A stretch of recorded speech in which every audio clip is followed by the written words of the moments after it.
कैसा हो अगर एक ऐसा बिजनेस शुरू किया जाए जिसमें लागत तो कम हो लेकिन वो कभी बंद ही ना हो।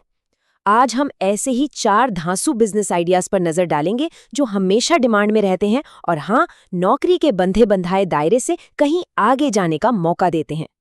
ये लाइन ना हम सब ने कहीं ना कहीं सुनी जरूर है और ये सोचने पर मजबूर भी करती हैं। क्या सच में जिन छोटे छोटे कामों को हम अक्सर कोई भाव ही नहीं देते, उनमें कमाई की इतनी गुंजाइश है? चलो आज इसी को थोड़ा कुरेदते हैं। तो इसकी जड़ें जाती हैं हमारी सोच में, हमारी मानसिकता में। एक ऐसी सोच जो बचपन से हमारे दिमाग में बिठा दी गई है। अब यहाँ एक बड़ी मजेदार या कहूँ तो अजीब सी बात है।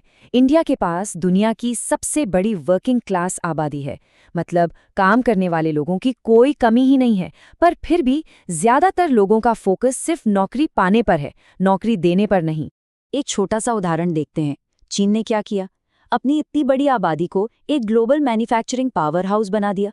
और हमारे यहाँ टैलेंट है, हुनर है, पर हमारी सारी एनर्जी एक सेफ नौकरी ढूंढने में ही निकल जाती है। सोचिए, अगर यही एनर्जी सही जगह लग जाए तो क्या नहीं हो सकता। तो सवाल ये है कि इस पूरी पिक्चर को कौन बदल सकता है? कौन है वो पाकट? जवाब हमारी आंखों के सामने ही है। उस सेक्टर में जिसे इंडियन इकोनॉमी का छुपा रुस्तम या हिडन इंजन कहते हैं, छोटे और मीडियम बिजनेस।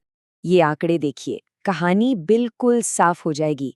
देश की जो टोटल जीडीपी है ना, उसका करीब 35% हिस्सा एमएसएमई सेक्टर से आता है।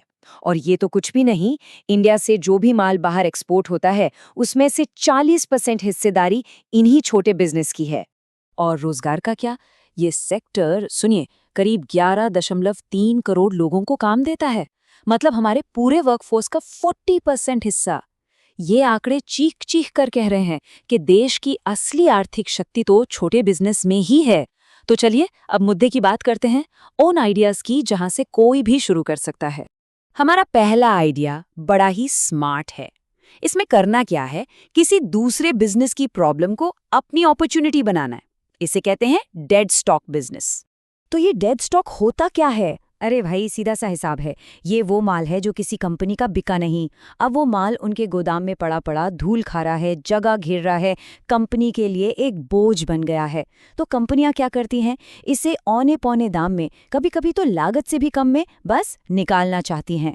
और बस यहीं से हमारा बिजनेस शुरू होता है।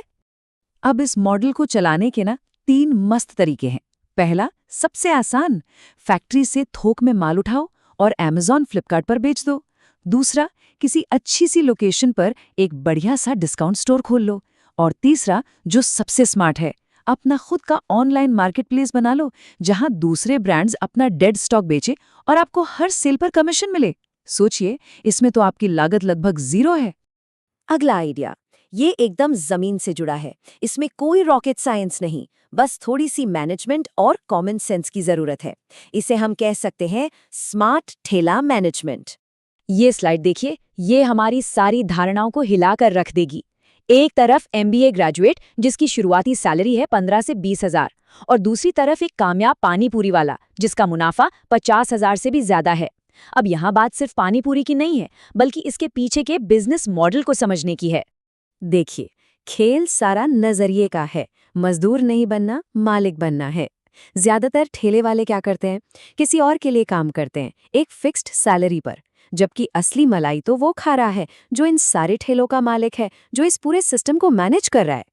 एक छोटा सा हिसाब लगाइए, अगर सिर्फ 3 ठेले सही लोकेशन पर सही तरीके से मैनेज कर लिए जाएं, तो महीने की कमाई आराम से 1 लाख रुपए को छू सकती है। सब कुछ लोकेशन और मैनेजमेंट का खेल है। हमारा तीसरा आइडिया उस ट्रेंड पर टिका है जो हम सब अपनी आंखों से देख रहे हैं, रोज देख रहे हैं। भारत में गाड़ियों की गिनती लगातार बढ़ रही है। पता है कितनी? भारत की सड़कों पर 7 करोड़ से भी ज्यादा 4 पहिया गाड़ियां दौड़ रही हैं। और ये तो सिर्फ कारें हैं। 2 व्हीलर्स का आंकड़ा सुनेंगे तो चौंक जाएंगे। 21 करोड़ से ज्यादा। ये एक बहुत बड़ा, मतलब बहुत ही बड़ा बाजार है। और आजकल की भाग दौड़ में लोगों के पास अपनी गाड़ी चमकाने का टाइम कहाँ है? बस इसी कमी में बिजनेस का मौका है। और इसका हिसाब किताब भी बड़ा सिंपल है। मान लीजिए एक बेसिक कार वॉश का आप 300 रुपए लेते हैं और दिन में सिर्फ 10 गाड़ियां भी आ गईं तो रोज के 3000 रुपए पक्के। ये एक ऐसा बिजनेस है जिसमें इन्वेस्टमेंट कम और प्रॉफिट की गुंजाइश बहुत ज्यादा है। और अब आते हैं चौथे और आखिरी आइडिया पर। ये आज के डिजिटल जमाने का कह सकते हैं ब्रह्मास्त्र है। एक ऐसा बिजनेस मॉडल जिसमें लागत तो लगभग जीरो है, पर कमाई की कोई लिमिट ही नहीं है। जी हाँ, ये है कंटेंट का बिजनेस। ये बात मैंने नहीं कही, भारत के एक बहुत बड़े कंटेंट क्रिएटर ने एक इंटरव्यू में कही थी। सुनने में शायद यकीन ना हो, पर ये आज की हकीकत है। कंटेंट बनाना अब कोई शौक नहीं रहा, ये एक फुल टाइम करियर है जिसकी कमाई बड़ी बड़ी कॉर्पोरेट जॉब्स को भी पानी पिला सकती है। और ये कहानी सिर्फ एड्स से आने वाले पैसों पर खत्म नहीं होती। अरे ये तो बस शुरुआत है। एक बार आपकी ऑनलाइन पहचान बन गई तो फिर कमाई के दरवाजे खुलते चले जाते हैं। आपका एक पर्सनल ब्रांड बनता है, आप अपनी ई बुक्स बेच सकते हैं, वीडियो एडिटिंग जैसी सर्विस दे सकते हैं, या फिर अपनी टी शर्ट्स और मर्चेंडाइज लॉन्च कर सकते हैं। सच पूछिए तो मौकों की कोई गिनती ही नहीं है। इसे ऐसे समझिए, ये सिर्फ एक बिजनेस नहीं है, ये अपने आप में एक पूरा फाइनेंशियल इकोसिस्टम बनाने जैसा है। एक ऐसी पाइपलाइन जिसे अगर एक बार मेहनत करके बना लिया तो फिर वो आपको जिंदगी भर कमाई के नए नए मौके देती रहेगी। तो ये थे वो 4 बिजनेस आइडियाज जो पूरी तरह से भारतीय बाजार की सच्चाई पर टिके हैं। हर आइडिया में एक अलग तरह की सोच और मेहनत लगती है। अब सवाल बस एक ही है, अपनी सोच और मेहनत को एक नई उड़ान देने के लिए पहला